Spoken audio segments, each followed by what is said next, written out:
Authors Over 50, Writing in Life's Sweetest Third. Authors Over 50's weekly podcast celebrates writers and their journeys to publication.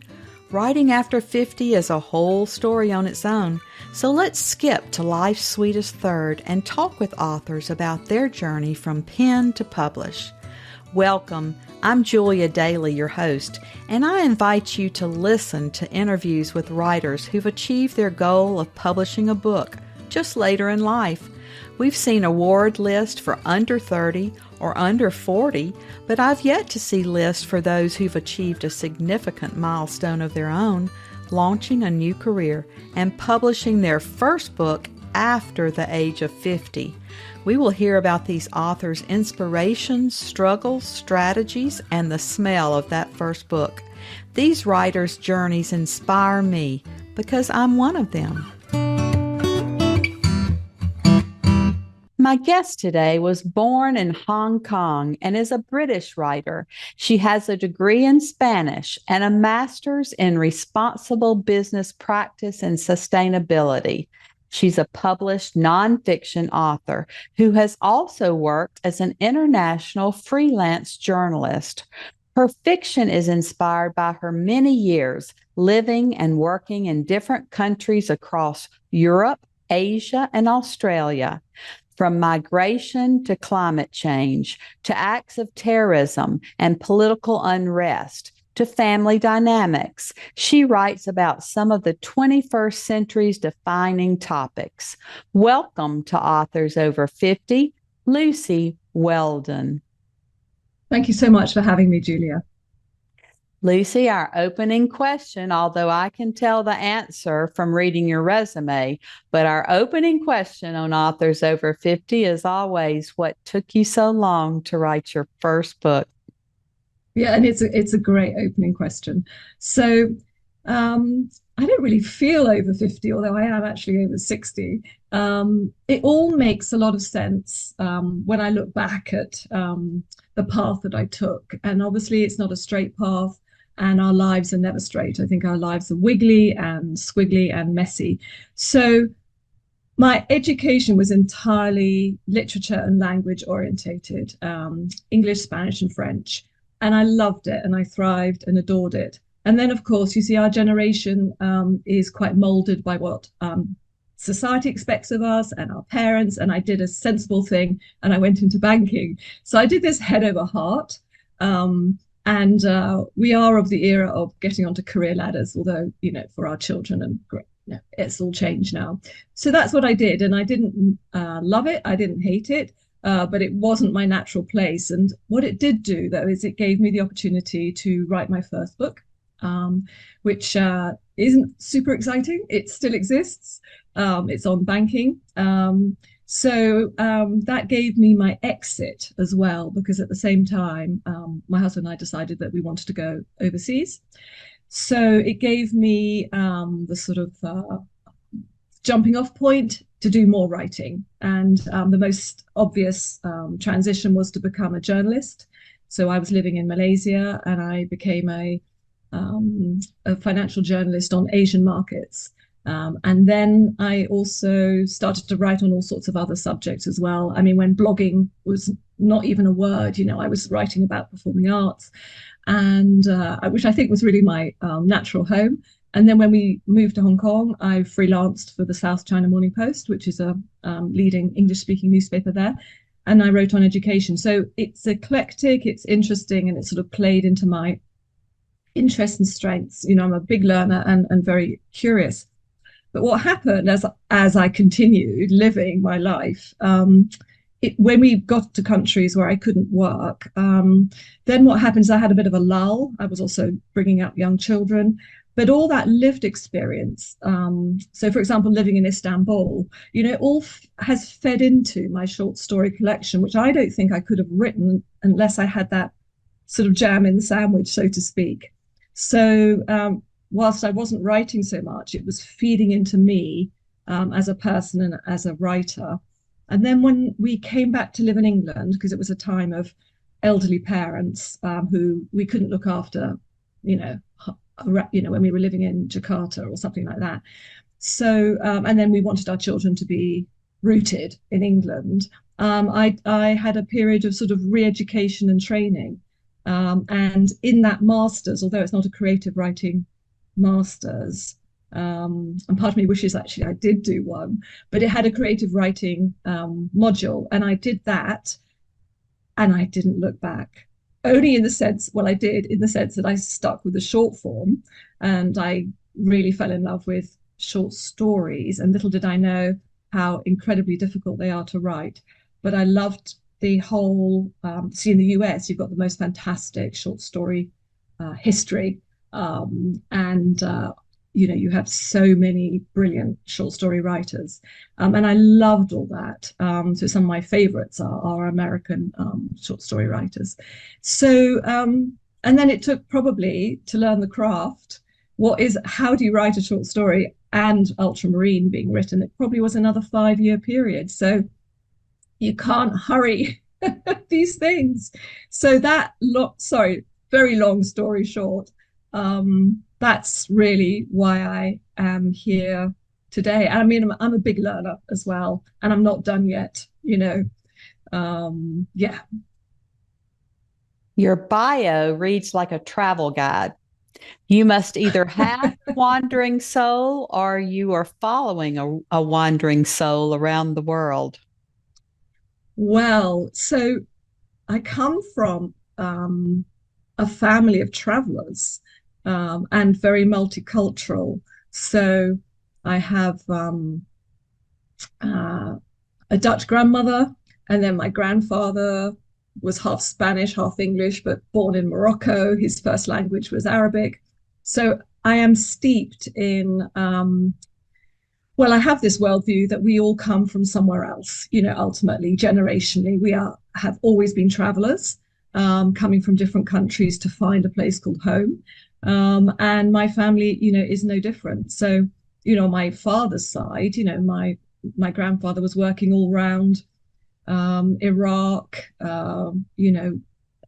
in Jerusalem. I mean, all sorts of places that were quite unusual. And my mother was a very unusual child. In fact, when she went to see her grandparents, she went away overseas on holiday. And nobody did that in that era. So for me, it's very normal to have this travel log history. And we had a fantastic 20 years living overseas, and I was born and brought up, as you said, in Hong Kong. So yeah, I love it. And it has been an adaptation to live in rural England now.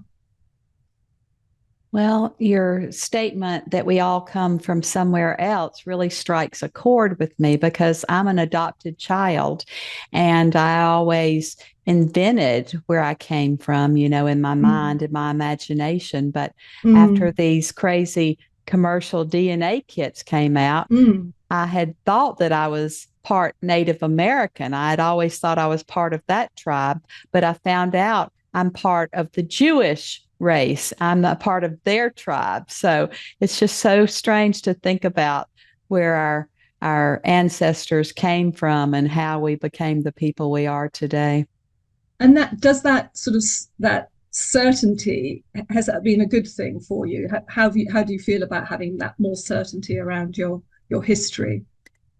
Well, I don't think it changes the person that you thought you were. You still can identify as who you thought you were all of your Yeah, life, but yeah, it's so interesting to expand that and to find out about other ancestors and people who have reached out to me. It's just been fascinating. yeah, lovely. Yeah, there are lots of lovely stories there. I'm so fascinated by those of you who have lived in so many foreign places. Is there one particular place you've been or that you've lived to which you would want to return?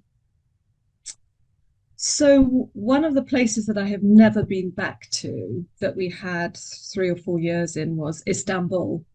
And it was quite a difficult place to live in, actually. It was during a period of quite unstable politics, and during that phase of terrorism that was just kept happening all around the world.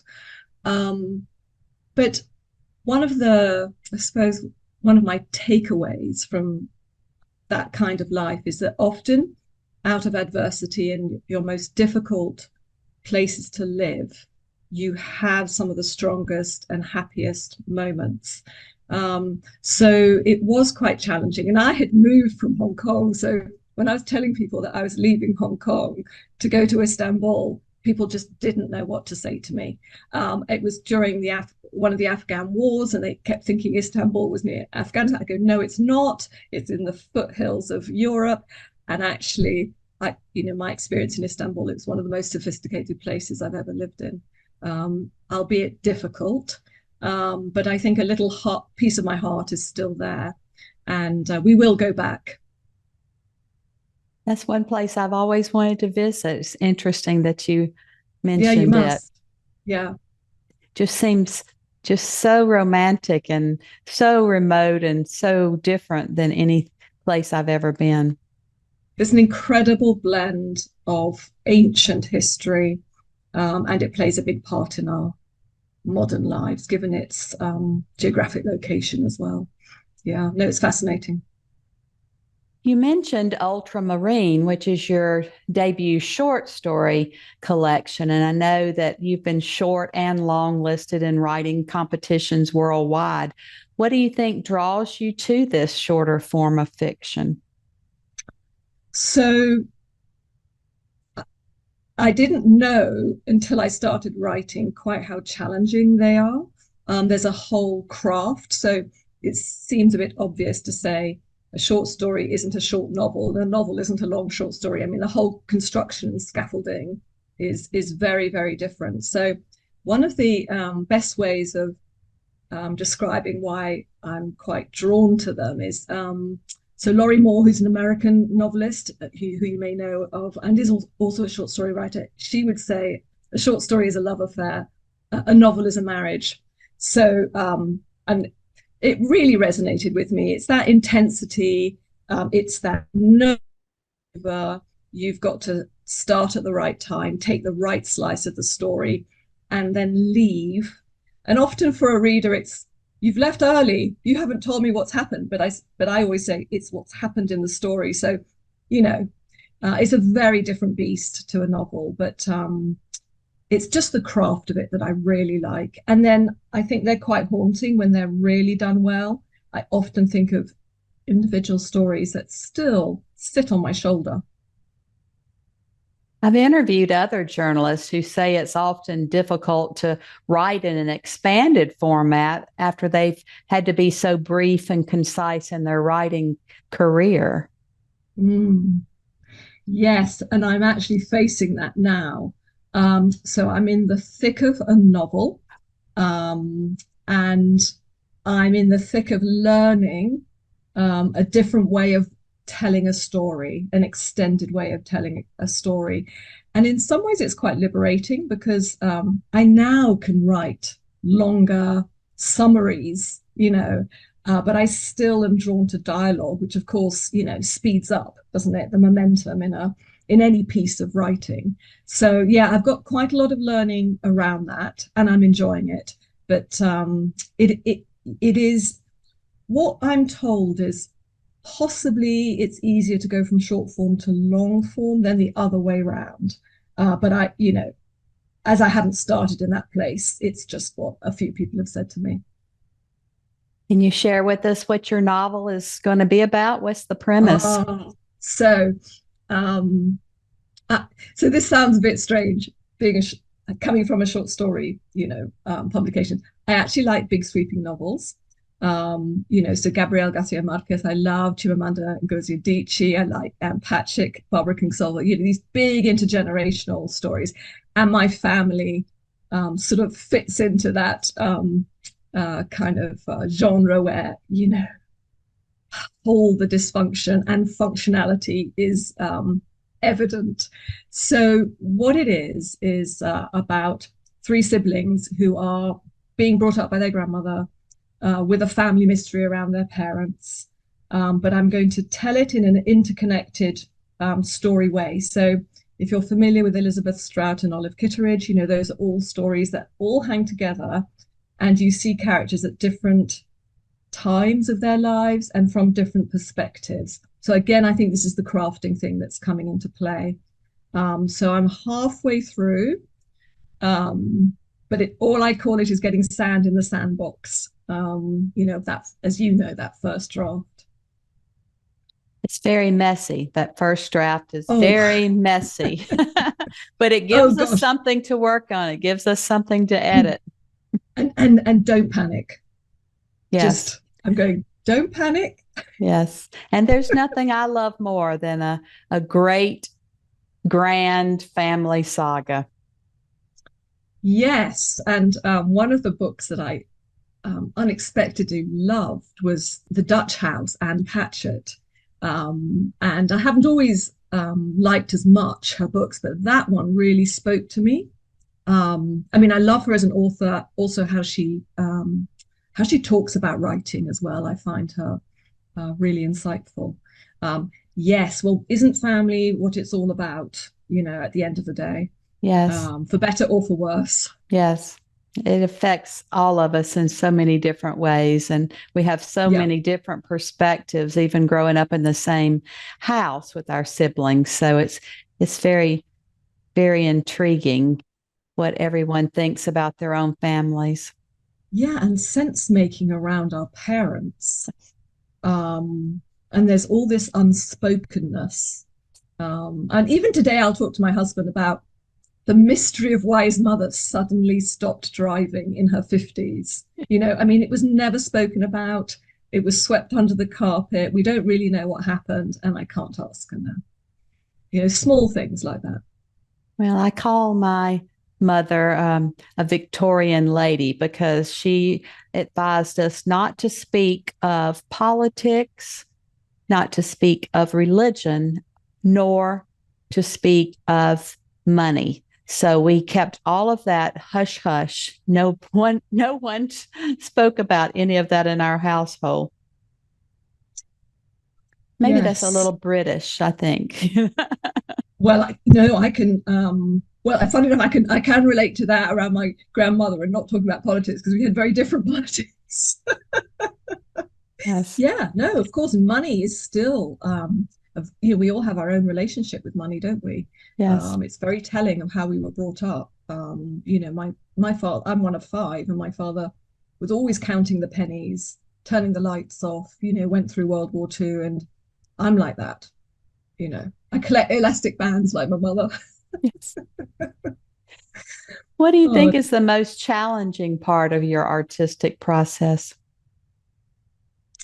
that first draft, and squeezing, just squeezing those words out, and just knowing, as you mentioned it, you've just got to get it out. I'm not sure I love that first phase at all. I think for me, I haven't got my voice there. It's clunky writing. It's pretty approximate. Not even storytelling. So that for me is getting it down on the page is quite painful. Yeah. I agree. And I think until that professional editor takes a first swipe through it, I didn't know that one of my characters should be the lead protagonist. And Oh, she informed me of that, So having a first reader who will be honest with you and figure that out for you does help to make our writing, move more smoothly. yes, I wonder how you feel about getting feedback. I mean, I am not fearful at all. In fact, I crave it because I find it so stimulating. And I think the only time I was concerned was when with my beta readers, and I had a conversation with them just to say, if you could feedback in this way, say something good first, and then give me the honesty and finish off with a positive.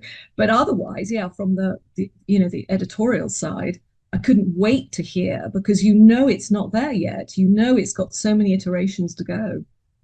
It's an exciting time, I find. It really is. And it really tightens and it becomes, Mm. just such a more important story and all the significance of those characters comes into play. And I do love a good, harsh, critical look at my work. I don't want anyone, it doesn't help me for them to say, oh, it's lovely, keep Mm. writing. That Yeah. doesn't help me at all. I want to know all the nitty gritty. No, I agree. And there's something about a different perspective that they'll see things. So when Ultramarine was building, this editor said to me, oh, you're always talking about people coming from elsewhere. That is such a thing in your writing. So you need to, make sure that's a theme in your, if that's really in your heart, and that's a theme, then hold it. And I hadn't appreciated that. Yeah. Well, it's been your life, so I'm certain that it would show up in your writing. Yeah. It seems obvious now, doesn't it? But we get so close to our writing, and then especially when you're first tiptoeing out the door, um, I always think being uncertain, it can be quite healthy, but at some point you do have to ground yourself. And that takes a bit of time. So I think through Ultramarine, I think that certainly has grounded me about what I'm interested in writing about. And our readers certainly will tell us what they find in our stories that we might not have ever intended. It's so amazing to be speaking to a book club and for them to say, and we found that this character should have gone in this direction. And I'll think, how did they even think of that? I never Yeah. intended that. Yeah, it's I think that's the one of the most thrilling bits for me is to actually hear readers um own my stories, because I've said bye bye, because you have to. And I had a reader quizzing me on a piece of dialogue, and I hadn't looked at it for some time, and I went, gosh, that's well, afterwards I went, wow, well, I must have got it right. But it was his interest and his insight, which was everybody's, I'm always surprised by questions. Yes. Um, and isn't that what writing is supposed to do? It really is. It's drawn them in and they become fans and they gobble it up and they want more. So be careful when you're writing that family saga because they tell us that we should have these series to even start earning out as Oh, writers and authors. So leave yeah, yourself open for the next book after that one. or hold a bit back. Yes. Yes. So you can follow those characters into the next novel. Well, so Julia, this is interesting. So one of the short stories is the jumping off point for the novel. So a couple of people have said, I'd love to see this as one of the other stories as a novel. Yeah. Maybe. Don't know. That's great. You already have your fan base. Why don't you tell I us a don't little know. bit about the passage you've brought to share today and then read from it so we can hear your tone and voice in the book? So I'm going to read from the opening story. It's called A Thousand Paper Cranes. And this story has served me really well. So various versions of it got submitted into writing competitions. And of course, they are only fragments of the extended one. And I submitted it to the Laurie and Hemingway short story competition. And it was during COVID, and I'd forgotten I'd submitted because I had such a roller coaster time with elderly parents. And Lorian wrote to me and said, "Well, you've come third." And I went, I went. My husband said, "Oh, it's a scam." I went, "Oh, well, I need to check my spreadsheet."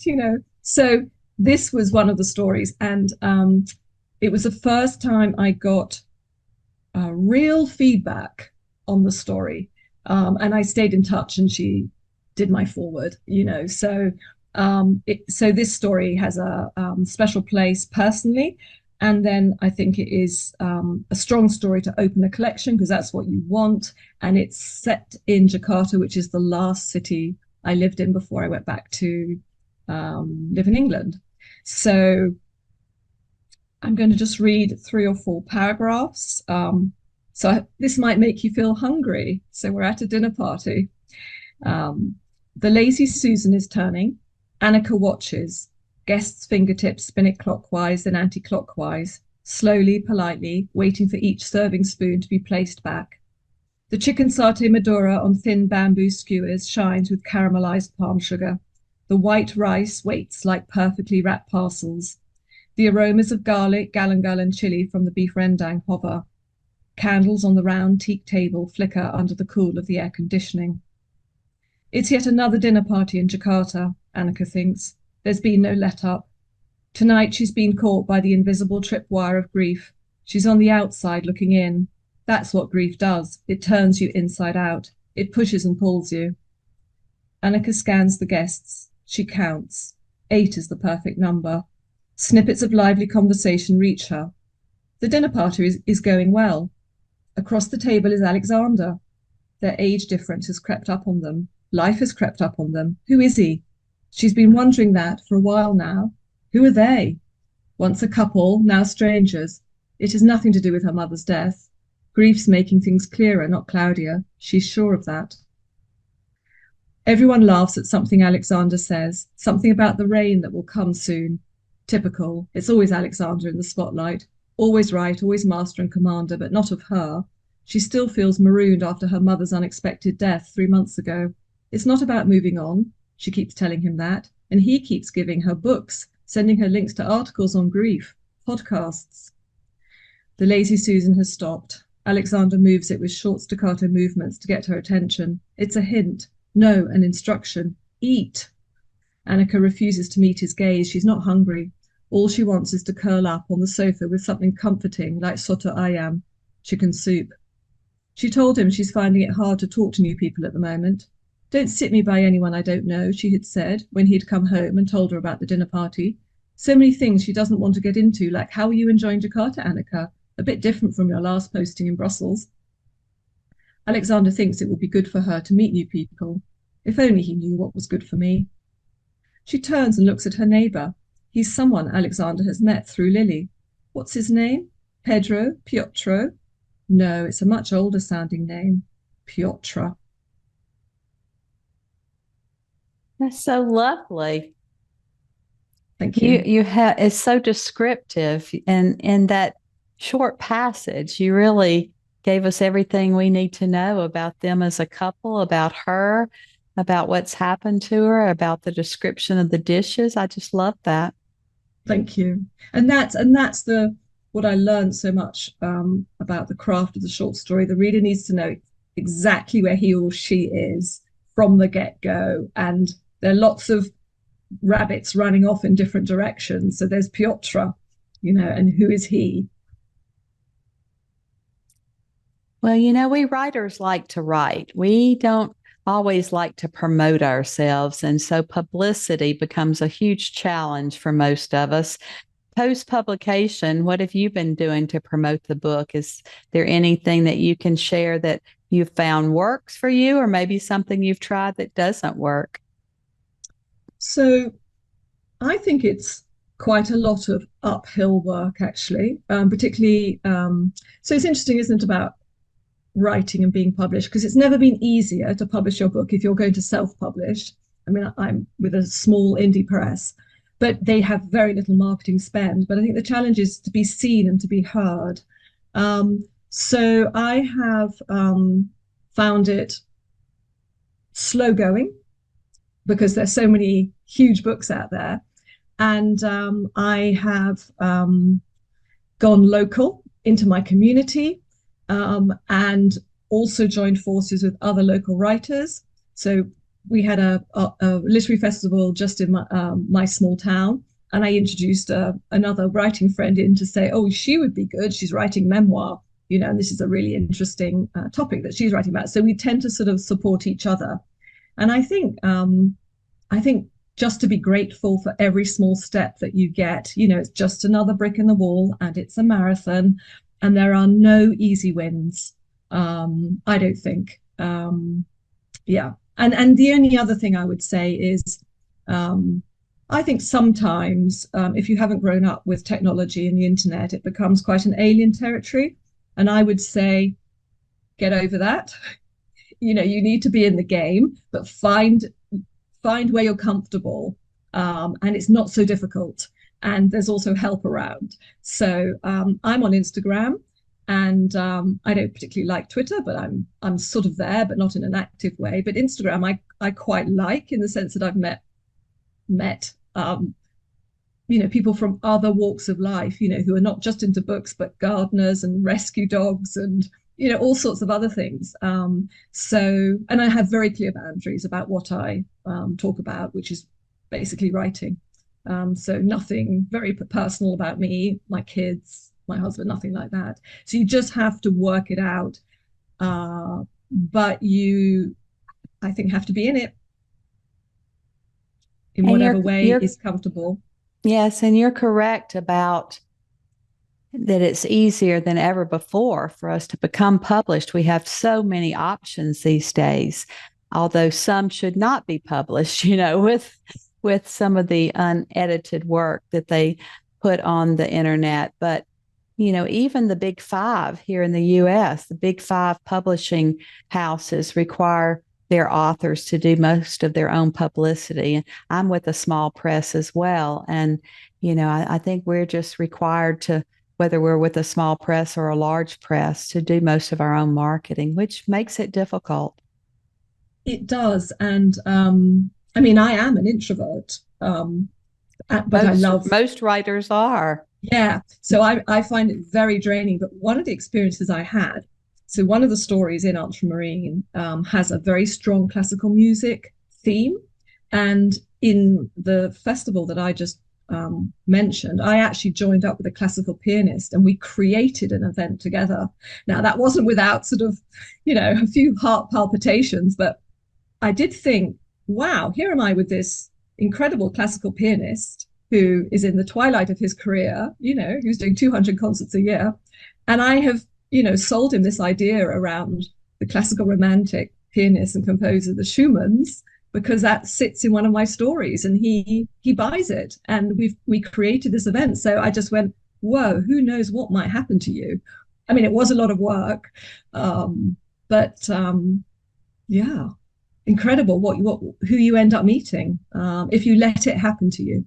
It's a wonderful way to use that story and to find that link, because we're told to use our novels, even fiction, not just memoirs, but even fiction, to find a platform within it so that we can use that to bring more publicity to our books. And I did that with my first book because I'm an adopted child from a maternity home. So my protagonist met at that maternity home, and adoption became my platform to be able to speak to other adoptees or to birth mothers or to adoptive families. Perfect. And there's a large population of those, and a lot of them have reached out to me after reading the book. So I think we do have to find those links and to be creative with them.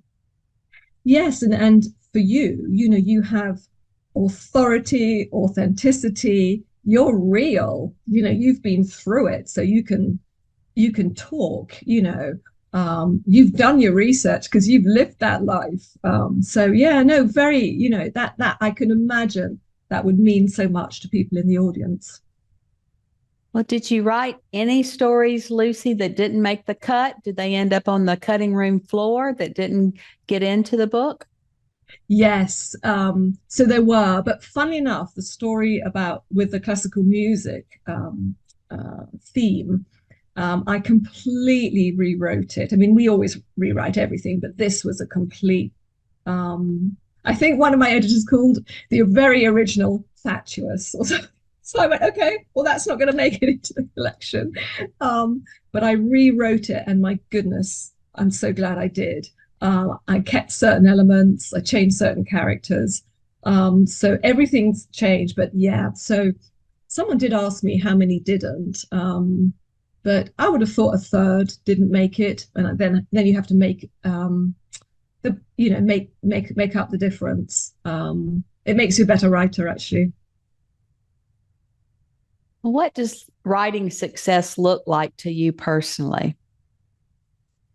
Yeah, that's a really difficult question, because I think it's, especially when you're starting out as a debut writer, Um, I don't think I dreamt about the book in my hand. When it did come into my hand, I was so um, over it, I think, in a way, um, which sounds a bit disingenuous, but I think it's so much editing, so much rewriting. I couldn't read my words anymore. I mean, I love the cover as well of my book.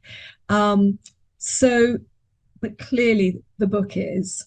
Um, but the other, we touched on it earlier, when other people that you don't know come up to you to say that your words have really made them think, and affected them, or I'm still thinking about that ending and whatever, at that individual one-on-one level, that rekindles the fire in me. It's as small and humble as that. Um, and there's something about being older, modeling for your children, that you're not. I mean, I love being an empty nester. you know, I love my adult children. But just saying that life is long, and you can be fulfilled and doing meaningful work for a long time, and it's important to do. It is so important. And I think to leave a legacy for our children in what I call life's sweetest third shows them that they can continue to achieve and have dreams. And one of the highlights of writing my books was when a granddaughter chose one of my books to read and to report on and in her high school.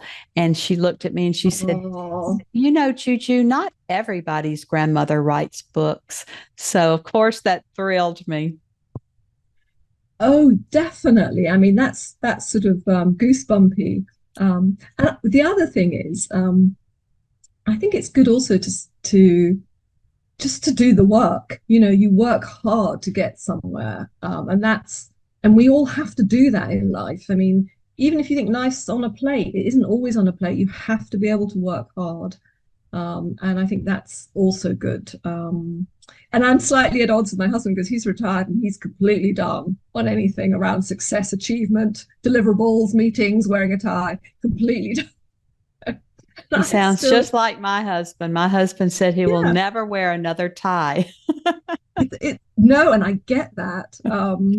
Except for a funeral, he'll do that. Weddings now you don't, so he's thrilled. Yeah, so it's just so success is so there's another element. Is it more like a psychological insight on yourself that I think I've achieved something that I've surprised myself by. I didn't think, when you write, you go, God, I didn't realize I could do that. And I sense I'm doing it again. So, what are we all capable of? And do we box ourselves in a really narrow way out of necessity? And it's often to do with financial necessity. And then, of course, social, parameters. So that as well, surprise myself.